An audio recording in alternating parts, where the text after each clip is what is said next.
اعوذ باللہ من الشیطان الرجیم بسم اللہ الرحمن الرحیم۔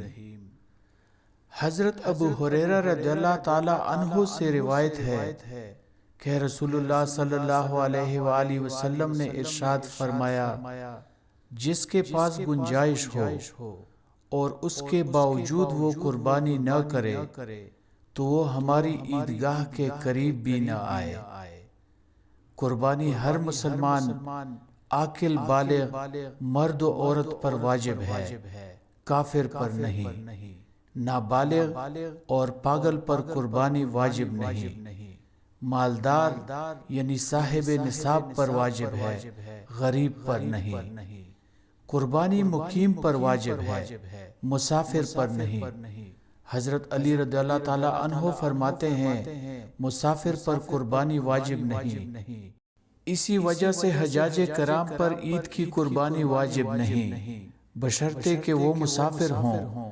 لہٰذا اگر حاجی 15 دن پہلے سے مکہ مکرمہ میں مقیم ہو، وہ مالدار ہو تو اس پر عید کی قربانی واجب ہو جائے گی۔ عید والی قربانی خواہ مکہ میں کرے یا اپنے وطن میں کروا دے، اور حج تمتع وغیرہ کی قربانی الگ ہوگی، جس کا حرم میں ہی کرنا ضروری ہے۔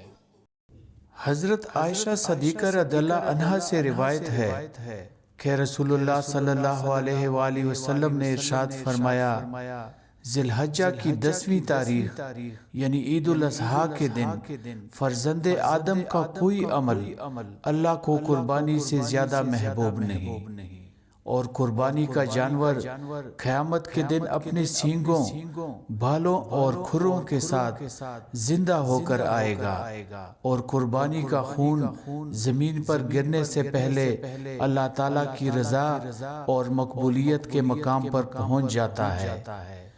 پس خوش دلی سے قربانی کرو، یعنی اس کو بوجھ مت سمجھو۔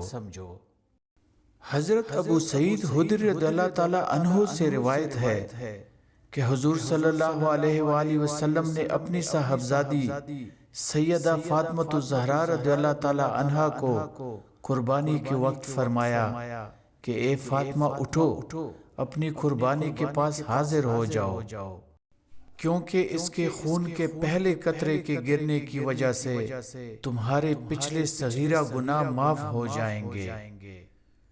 حضرت فاطمہ رضی اللہ تعالی عنہا نے سوال کیا، یا رسول اللہ صلی اللہ علیہ وآلہ وسلم، کیا یہ فضیلت ہمارے یعنی اہل بیت اطہار کے لیے خاص ہے یا سب مسلمانوں کے لیے ہے؟